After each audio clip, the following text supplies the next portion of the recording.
ए स्त्री, उठो। हमारे महाराज देवी की पूजा के लिए पधार रहे हैं। इस समय कोई साधारण व्यक्ति इस प्रांगण में नहीं बैठ सकता।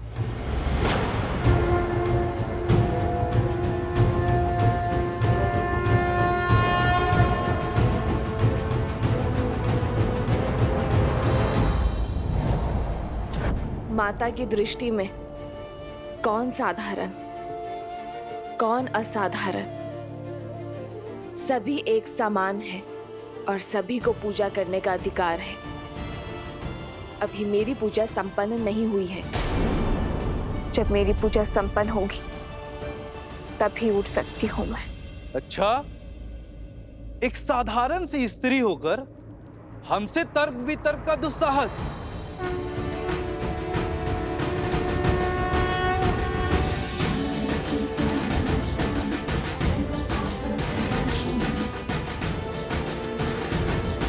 साधारण कहाँ हूँ मैं?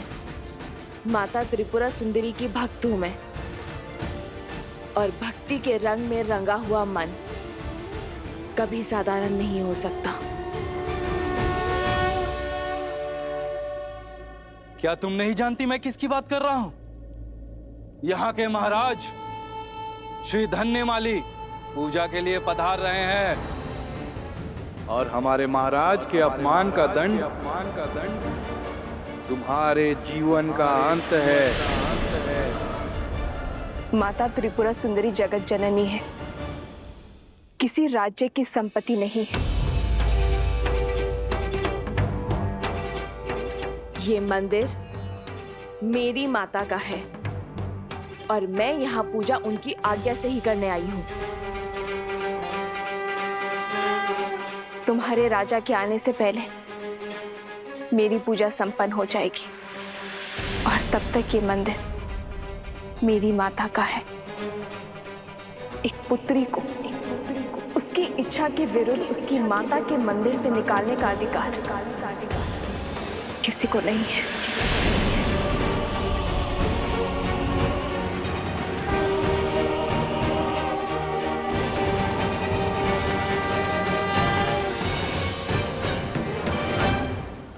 हमारे महाराज का इतना घोर अपमान। आज स्त्री ने आपका तिरस्कार किया है, कल पूरा समाज करेगा। ये पूजन और उद्दंडता दोनों रोकने होंगे हमें। सैनिकों, इस पूजा को रोको।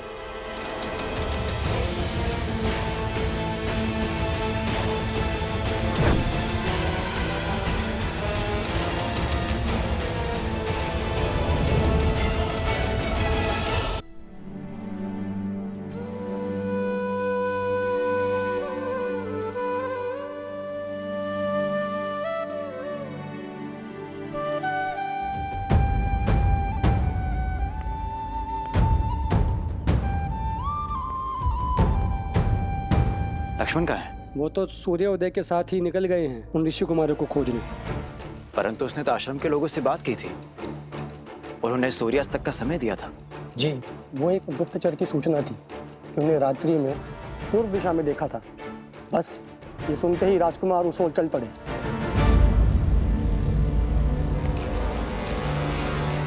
हे ईश्वर, ये क्रोध की अग्नि लक्ष्मण के विवेक को न लील जाए। भैया की मर्यादा पर लांछन न लगा बैठे। उन दोनों ऋषि कुमारों को मर्यादा धर्म का पाठ पढ़ाने का समय आ गया है। हनुमान जी, आपको बंदी तो बना दिया, किंतु हमारा हृदय अभी भी दुखी है। नियति के आगे किसकी चलती है? अस्मासु प्रत्येकः तस्य नियते अधिपति। हम में से हर एक स्वयं अपनी नियति का स्वामी है, और मेरे तो स्वामी प्रभु श्री राम हैं। अर्थात ये नियति उन्होंने चुनी है, तो मेरे लिए ये तो प्रसाद है। बालकों, आप वो कार्य करने जा रहे हो जो ये हनुमान भी ना कर सका। आगे बढ़ो बालकों। अब हमें आज्ञा दीजिए, अब हमें आश्रम जाना होगा। माता हमारी प्रतीक्षा कर रही होगी। आप बताइए, आप क्या खाएंगे? आप मेरे भोजन की छोड़िए, अपने लक्ष्य की ओर जाइए। देखिए, आपको हमने बांधा है, तो अब आपका उत्तरदायित्व तो हमारा है। और अश्व, उसे आप यहीं छोड़कर जाओगे? हम साथ नहीं जाएंगे, एक एक करके जाएंगे। अब आप बताइए, आप क्या खाएंगे?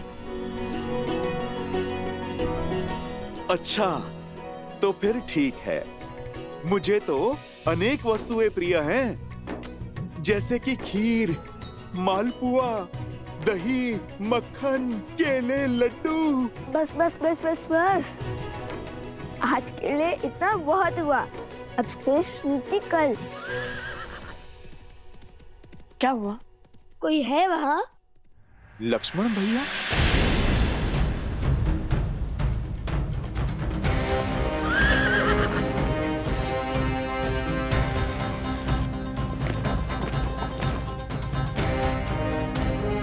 लगता है कि माता को तनिक और प्रतीक्षा करनी होगी। और आप भी। अब राज अनुज से भेंट होने के पश्चात ही आपका भोजन आ पाएगा।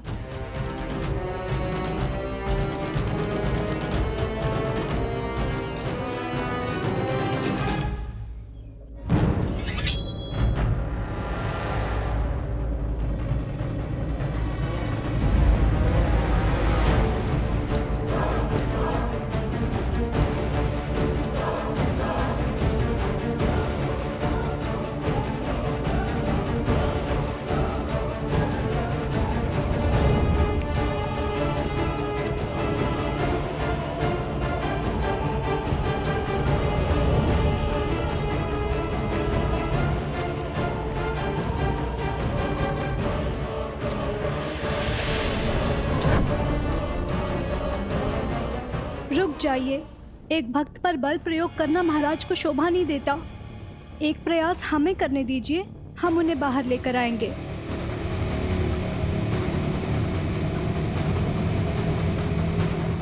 देवी, आप अपनी पूजा बाद में संपन्न कर लीजिएगा।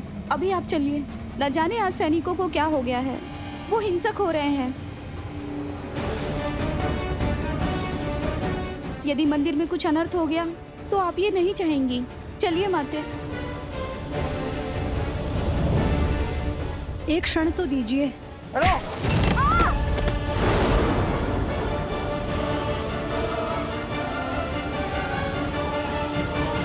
क्षमा करना माता। जानकी त्वां नमस्यामि सर्व पाप प्रणाशिनी। जानकी त्वां नमस्यामि सर्व पाप प्रणाशिनी।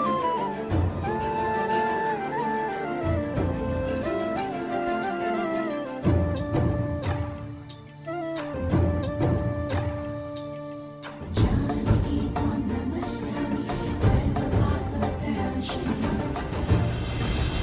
जनक दुलारी राम प्रिय, राम काज हित जन्म लिए। मृद मुस्कान धरो पे धरे, जब चले जानकी सृष्टि चले। वेद शास्त्र शस्त्रों की ज्ञाता, जग कहीन को सीता माता। राम सिया राम, जय जय राम। राम सिया राम, राम सिया राम, जय जय राम। राम सिया राम, राम सिया राम, जय जय राम। राम सिया राम, राम सिया राम, जय जय राम। राम सिया राम,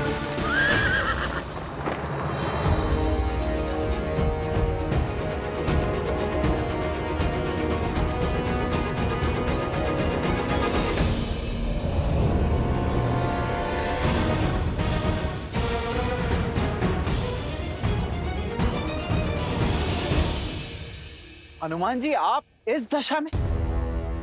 जो कार्य करने का साहस तीनों लोकों में किसी के पास नहीं, वो इन दोनों बालकों ने कर लिया। आपको परास्त करके आपको बंदी बना लिया, ये कैसे संभव है हनुमान जी?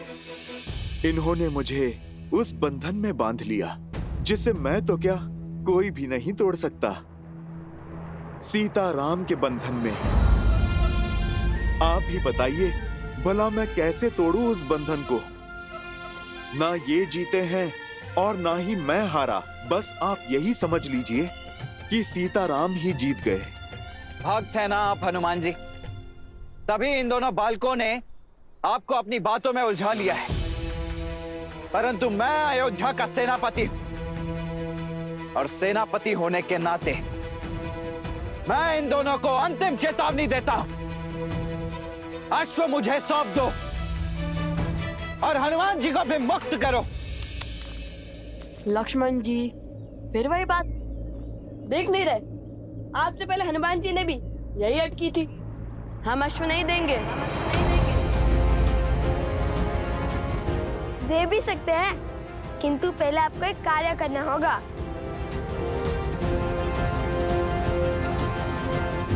कैसा कार्य? माता सीता को श्री राम से दूर आप ही लेके गए थे ना?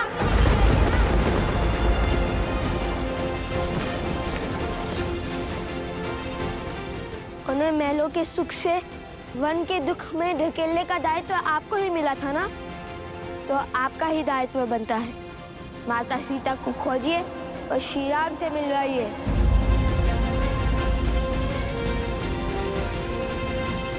ये काम कीजिए और प्रसन्नता से ये अश्व और हनुमान जी दोनों को ले जाइए।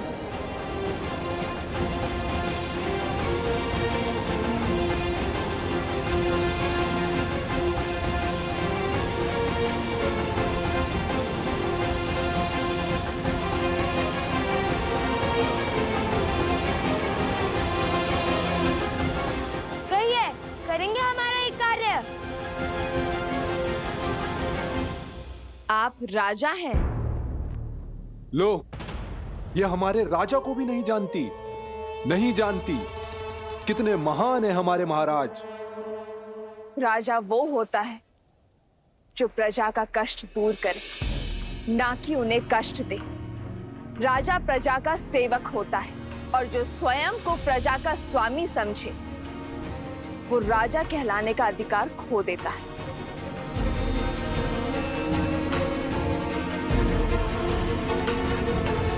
राजा प्रजा के लिए उत्तरदायी है, प्रवासियों के लिए नहीं।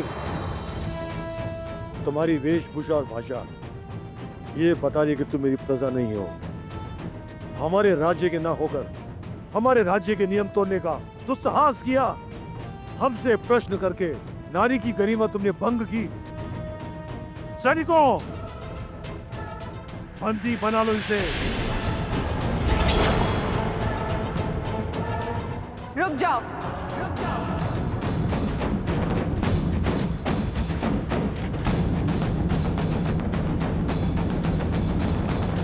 तो तुमने ये अश्व श्री राम और भाभी माँ को एक करने के लिए पकड़ा है? हाँ, हमें इन वनवासियों को पुष्पों को बांधने में कोई आनंद नहीं है। ये अश्व हमने पकड़ा है ताकि माता सीता समस्त संसार के सामने आए और श्री राम हमारे प्रश्नों का उत्तर दे कि क्यों माता सीता का त्याग किया उन्होंने। और श्री राम को जिनकी हम पूजा करते थे, उन श्री राम को जिनका सम्मान हमारे लिए सर्वप्रिय था, जिनके आदर्शों को हमने वेदों की भांति अपनाया, जिनकी राम कथा को गा गा कर हम ये समझते रहे कि वे सबसे बड़ा पुण्य कर रहे हैं। हम उन श्री राम से पूछना चाहते हैं कि जिन देवी सीता ने उनके साथ 14 वर्ष काटे, रावण की संपन्नता को नकार दिया, जिन्होंने अपनी पवित्रता के प्रमाण के लिए स्वयं अग्नि परीक्षा दी, ऐसे प्रेम और समर्पण की मूर्त देवी सीता को क्यों ठुकरा दिया उन्होंने? क्यों त्याग दिया उन्होंने?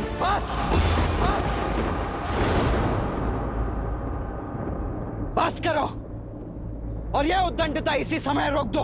अच्छा, अब आपको हमारे प्रश्न उद्दंडता लग रहे हैं। जब माता कैकेयी ने श्री राम को वनवास भेजा था, तब आप उनसे प्रश्न पूछने के लिए नहीं गए थे? क्या जब महाराज सुग्रीव भोग विलास में व्यस्त हो गए थे तब आपने उनके समक्ष धनुष नहीं उठाया था? वानरों को आतंकित नहीं किया था? क्या वो दंडता नहीं थी?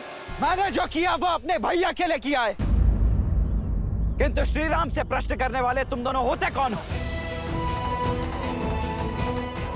तुम्हारा श्री राम और देवी सीता से क्या संबंध है? जो अश्व रोकने का अधर्म और अपराध किया है तुमने।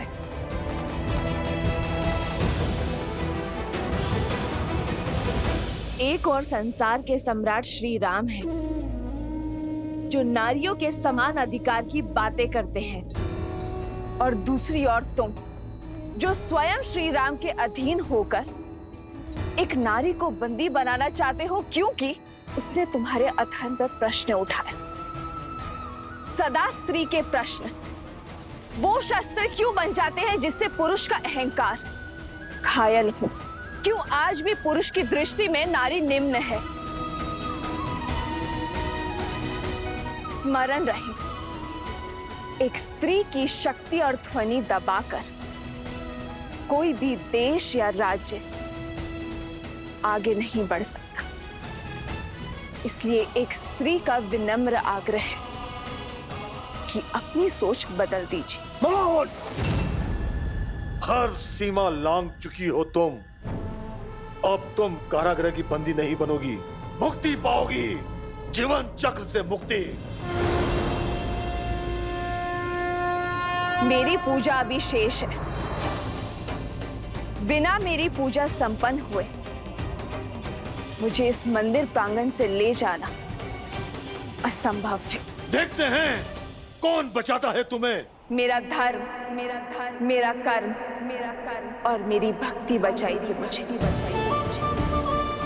जिसके मन में भक्ति, धर्म और कर्म समाया हो, उसे किसी और के संरक्षण की आवश्यकता नहीं।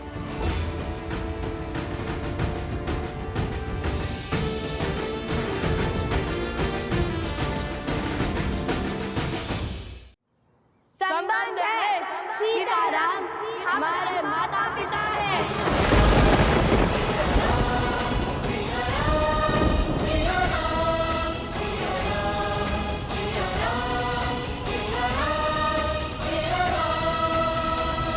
तुम्हारे माता पिता? भूल गए? महाराज ने स्वयं कहा था कि महारानी सीता प्रजा की माता सम्मान है, इसलिए हम उन्हें माता सीता बुला सकते हैं। महारानी तो संपूर्ण राष्ट्र की माता होती है। आप महारानी सीता को माता कह सकते हैं। और हर संतान का अधिकार है अपने माता पिता को एक साथ देखना, दुविधा में उनसे अपने प्रश्न पूछना। ये कैसा अपराध और कैसा धर्म है? तो आप हमें बताइए कि इस पे कैसा धर्म, कैसा अपराध? फिर भी यदि हम आपकी दृष्टि में अपराधी है तो उठाइए अपना धनुष और कीजिए अपना कर्म संपन्न। धर्म की दुहाई देकर अपने अपराध के दंड से बच नहीं पाओगे तुम। किंतु जिस मन में मेरे भैया भाभी को एक करने की इच्छा ने जन्म लिया है, उसे एक अंतिम अवसर तो अवश्य दूंगा मैं। अवसर तो हमने दिया था आपको अपनी भूल को सुधारने का, किंतु अब ऐसा लगता है शब्दों का नहीं, शस्त्रों को बोलने का समय आ गया है। लक्ष्मण भैया, इनका मार्ग अनुचित हो सकता है, किंतु लक्ष्य नहीं। आप मेरी बात मानिए और समर्पण कर दीजिए। इन अबोध बालकों से भला कैसा युद्ध? कभी कभी विजय युद्ध से नहीं, समर्पण से होती है। हनुमान जी, मैं आपको तनिक कटु बोलूंगा, परंतु उसका बुरा मत मानिएगा।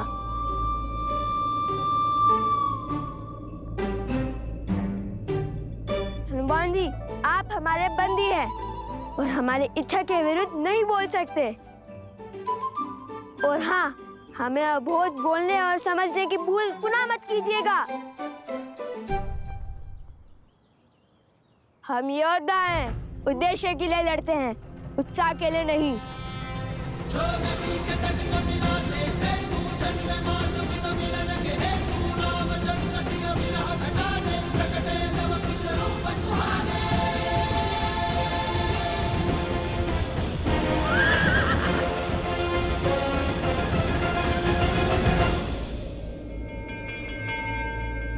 जाओ, इसका अंत कर दो और संसार की स्त्री के लिए उसकी सीमा का उदाहरण सिद्ध करो।